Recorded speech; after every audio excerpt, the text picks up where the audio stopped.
Hello everyone, class 9th and class 10th science NCERT chapter wise series की ये 11th video है, 11वीं video. आज की वीडियो में हम डिस्कस करेंगे class 9 science NCERT chapter 11 that is work and energy, कार्य तथा ऊर्जा। तो लेते हैं पहला क्वेश्चन। टोटल हम 26 क्वेश्चन डिस्कस करेंगे। What is the unit of work? कार्य का मात्रक क्या होता है? यूनिट ऑफ वर्क बताने आपको बताइए क्या है? Newton, pascal, joule, tesla. तो जिन्होंने सी सोचा है they are right. Joule, joule is the unit of work. Work का और एनर्जी का दोनों का ही जो मात्रक है वो जूल होता है। Next question, the magnitude of the force multiplied by the distance moved by the object in the direction of applied force is the definition of. किसी वस्तु पर लगाए गए बल के परिमाण व बल की दिशा में उसके द्वारा तय की गई दूरी के गुणनफल को क्या परिभाषित होता है? A, work done on an object यानी वस्तु पर किया गया कार्य। B, energy used by a body, वस्तु द्वारा इस्तेमाल की गई ऊर्जा। सी, प्रेशर, दाब। डी, नन ऑफ दीज, इनमें से कोई नहीं। तो कौन सा होगा? जिन्होंने अभी ऑप्शन ए सोचा है they are right. Work done on an object, वस्तु पर किया गया कार्य। किसी वस्तु पर लगाए गए बल के परिमाण व बल की दिशा में उसके द्वारा तय की गई दूरी के गुणनफल को क्या बोलते हैं? वस्तु पर किया गया कार्य। Next question, 1 joule is equal to, 1 joule किसके बराबर होता है? 1 जूल किसके बराबर होता है वो बताना आपको। 2 newton multiply by 1 metre, 1 newton multiply by 1 metre, 2 newton multiply by 1 metre and 10 newton multiply by 1 metre. या ऑप्शन ए और सी तो एक ही है, तो इसको 2 की बजाय इसको 3 कर लो। कौन सा होगा? तो जिन्होंने ऑप्शन बी सोच रखा है they are right. Option B is the right answer. Newton into 1 metre, 1 newton into 1 metre, 1 newton गुणा 1 मीटर होता है 1 joule. Next question, what is the unit of energy? ऊर्जा का मात्रक क्या होता है? Joule, newton, pascal, kilogram. जिन्होंने ऑप्शन ए सोचा है they are right. Joule, joule is the unit of energy. ऊर्जा का मात्रक जूल होता है। वर्क का मात्रक भी जूल और एनर्जी का मात्रक भी joule. Next question, work done on an object by a force would be how much if the displacement of the object is 0। किसी वस्तु का विस्थापन 0 है तो बल द्वारा उस वस्तु पर किया गया कार्य क्या होगा? ए, 1 जूल। बी, मालूम नहीं किया जा सकता। सी, 0। डी, इनमें से कोई नहीं। कौन सा होगा? सो जिन्होंने ऑप्शन सी सोचा है दे आर राइट। 0, 0 होगा। किसी वस्तु का विस्थापन 0 है तो बल द्वारा उस पर किया गया कार्य भी 0 होगा।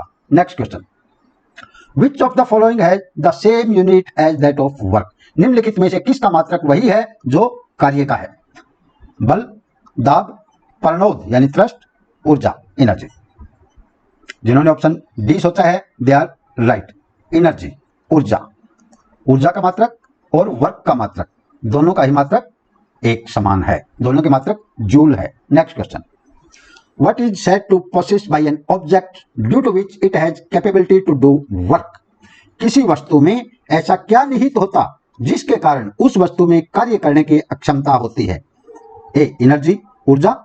बी, प्रेशर, दाब। सी, फोर्स, बल। डी, थ्रस्ट, प्रणोद। तो जिन्होंने ए सोचा है दे आर राइट। एनर्जी, ऊर्जा। किसी वस्तु में ऐसा क्या निहित होता है जिसके कारण उस वस्तु में कार्य करने की क्षमता होती है? तो उसमें एनर्जी होती है, ऊर्जा होती है। Next question, which energy is possessed bye an object in motion? किसी गतिमान वस्तु में कौन सी ऊर्जा होती है जो वस्तु गति कर रही है उसमें? ए, पोटेंशियल एनर्जी यानी स्थितिज ऊर्जा। बी, काइनेटिक एनर्जी यानी गतिज ऊर्जा। C, both A and B, A व बी दोनों। डी, नन ऑफ दीज, इनमें से कोई नहीं। तो किसी गतिमान वस्तु में कौन सी ऊर्जा होती है? Option B is the right answer. Kinetic energy, गतिज ऊर्जा। Next question, what will be the kinetic energy of an object of mass m moving with velocity v? v वेग से गतिशील किसी m द्रव्यमान की वस्तु की गतिज ऊर्जा क्या होगी? A, mv। B, mv square. C, m square v। D, half mv square. कौन सा होगा? जिन्होंने ऑप्शन डी सोचा है they are right. Half mv square. 1/2 mv²। m is the mass and v is the velocity, वेग। m mass, v velocity, वेग। So half mv²। तो गतिज ऊर्जा का फॉर्मूला क्या है? Half mv²। What is the formula for kinetic energy? Half mv²। जैसे potential energy का mgh होता है, तो ये half mv²। Next question, the energy possessed by a body due to its change in position और shape is called. वस्तु द्वारा उसकी स्थिति अथवा आकृति में परिवर्तन के कारण प्राप्त ऊर्जा क्या कहलाती है?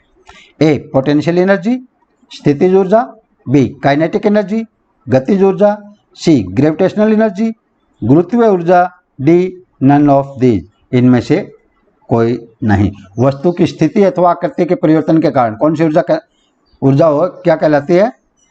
Option A is the right answer, potential energy, स्थितिज ऊर्जा।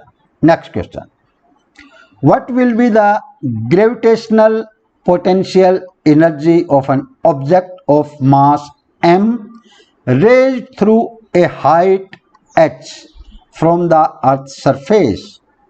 पृथ्वी के तल से h ऊंचाई तक उठाई गई किसी m द्रव्यमान की वस्तु की गुरुत्वीय स्थितिज ऊर्जा क्या होगी? A mgh, B mv², C half mv², D mgh into mv²। So जिन्होंने ऑप्शन ए सोचा है they are right, mgh, mass into gravitation into height is the right answer. Next question, according to which law energy can only be transformed from one form to another? It can neither be created nor destroyed. किस नियम के अनुसार ऊर्जा का केवल एक रूप से दूसरे रूप में रूपांतरण हो सकता है? इसे न तो पैदा किया जा सकता है और न ही विनाश। A law of constant proportions, स्थिर अनुपात का नियम, B law of conservation of energy, ऊर्जा संरक्षण का नियम, सी ओम्स लॉ, ओम का नियम, डी नन ऑफ दीज, इनमें से कोई नहीं। तो कौन सा होगा? जिन्होंने ऑप्शन बी सोचा है they are right, B is the right answer, law of conservation of energy, ऊर्जा संरक्षण का नियम। ऊर्जा संरक्षण का नियम क्या बोलता है?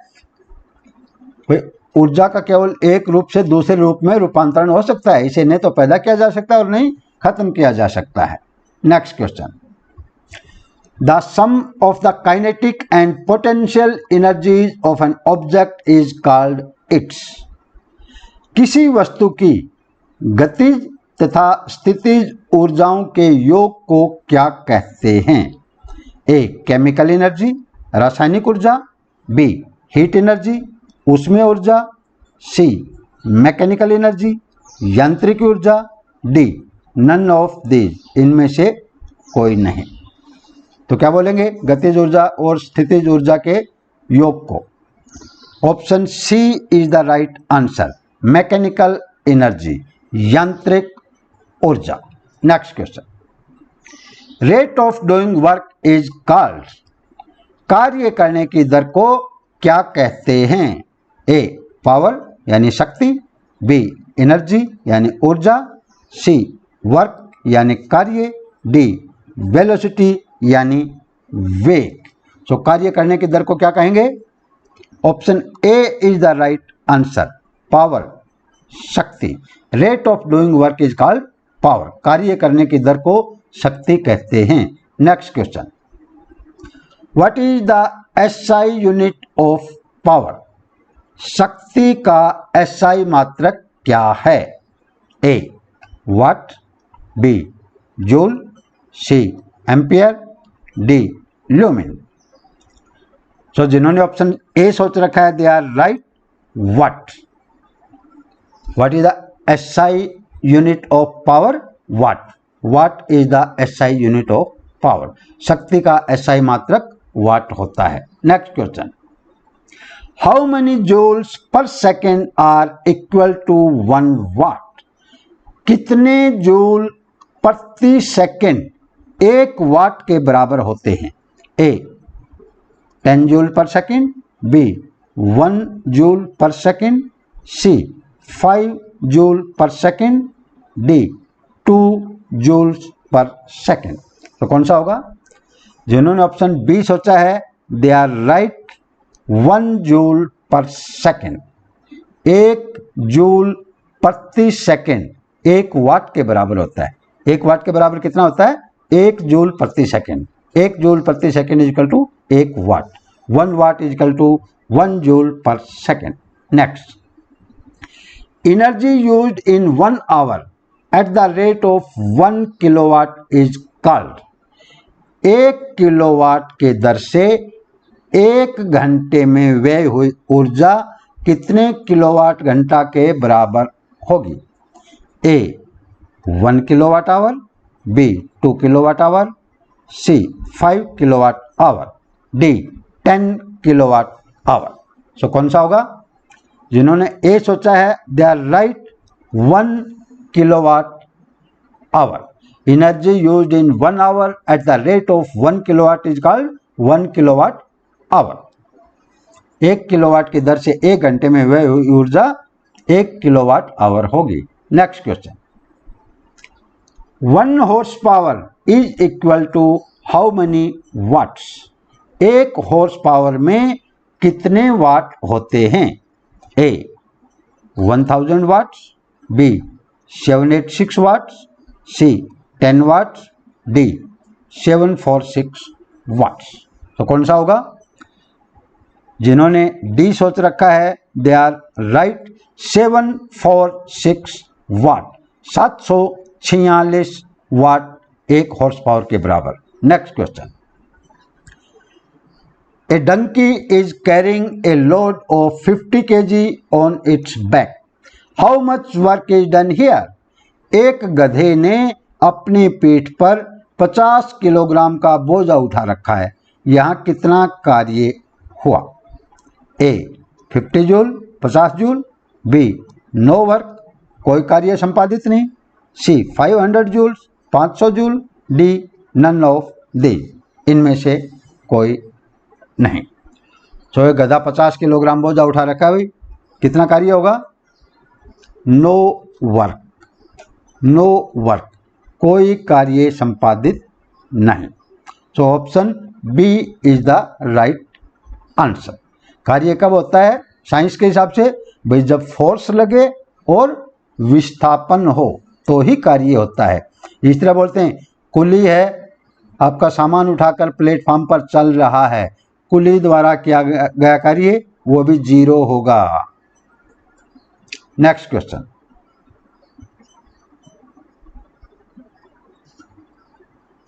What is the work done by the force of gravity on a satellite moving round the earth?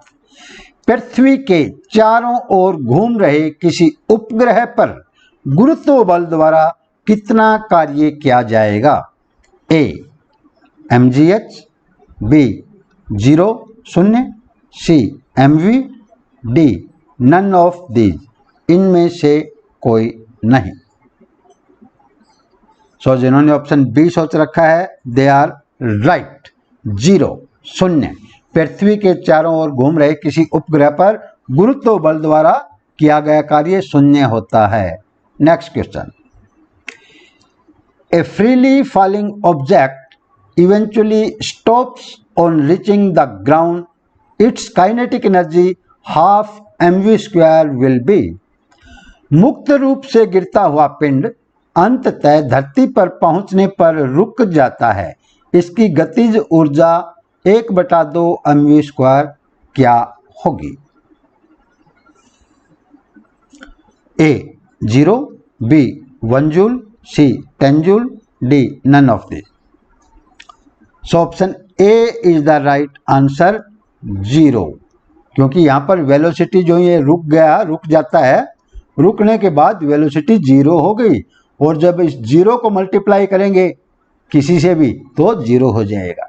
Next question, 1 kilowatt hour energy is equal to how many joules?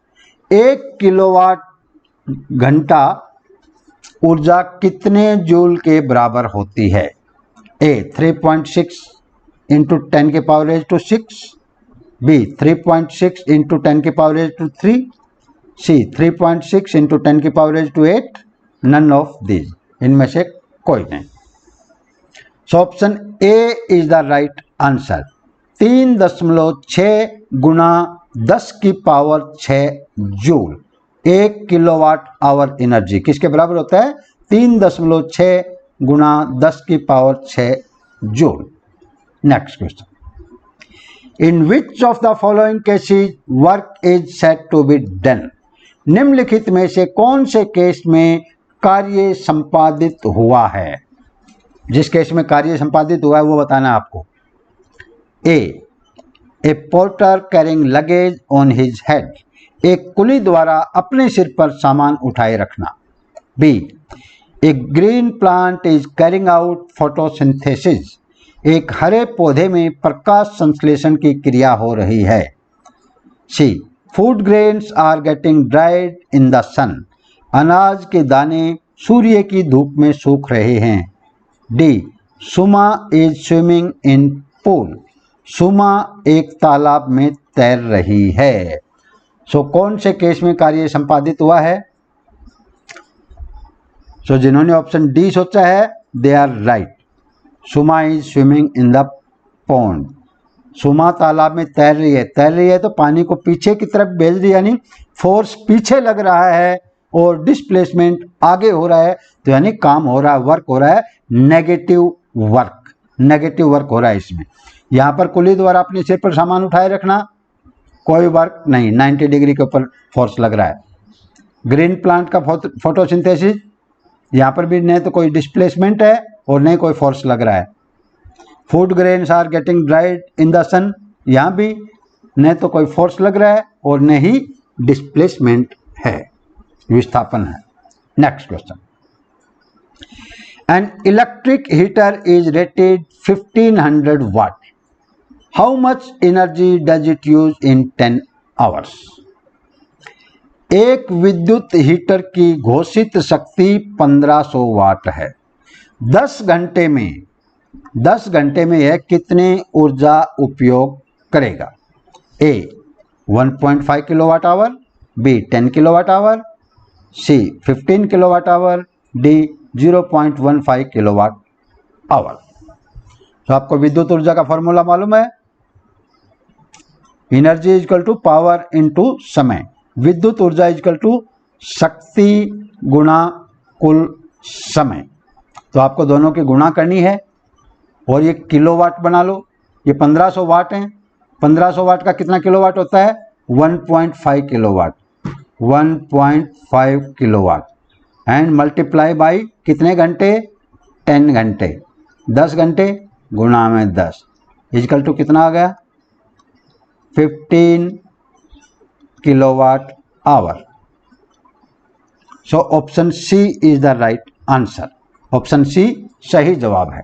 Next question, what are the energy transformations that occur when we ride a bicycle? जब हम cycle चलाते हैं तो कौन सी ऊर्जा का रूपांतरण होता है? A potential energy to muscular energy, यानी स्थितिज ऊर्जा से पेशीय ऊर्जा। B muscular energy to mechanical energy, पेशीय ऊर्जा से यांत्रिक ऊर्जा। C both A and B, A व बी दोनों। डी नन ऑफ दीज, इनमें से कोई नहीं। सो कौन सा होगा? Option C is the right answer, both A and B, both A and B, A व बी दोनों। क्योंकि जो स्थितिज ऊर्जा से पेशीय ऊर्जा और पेशीय ऊर्जा से यांत्रिकी ऊर्जा में ऊर्जा का रूपांतरण होता है। नेक्स्ट क्वेश्चन और इस वीडियो का आखिरी question, what will be the weight of A freely falling body? एक स्वतंत्र रूप से गिर रही वस्तु का भार क्या होगा? A equal to its mass, इसके द्रव्यमान के समान, बी 0 यानी शून्य, C equal to force of gravitation, गुरुत्वीय बल के समान, और नन ऑफ दीज, इनमें से कोई नहीं। फ्रीली फॉलिंग बॉडी का वेट, एक स्वतंत्र रूप से गिर रही वस्तु का भार क्या होगा? सो जिन्होंने बी सोच रखा है दे आर राइट, 0 शून्य होगा। तो ये थे आपके क्लास 9 साइंस चैप्टर नंबर 11 से टोटल 26 MCQ। होप आपको समझ में आए होंगे। तो ठीक है, कल फिर मिलता हूँ चैप्टर 12 जो कि साउंड का है, ध्वनि का, उसके साथ में उसके जो भी इम्पोर्टेंट क्वेश्चन हैं वो हम डिस्कस करेंगे। तब तक राम राम, नमस्कार, जय राम जी की, सत श्री अकाल, बाय बाय, सारांग।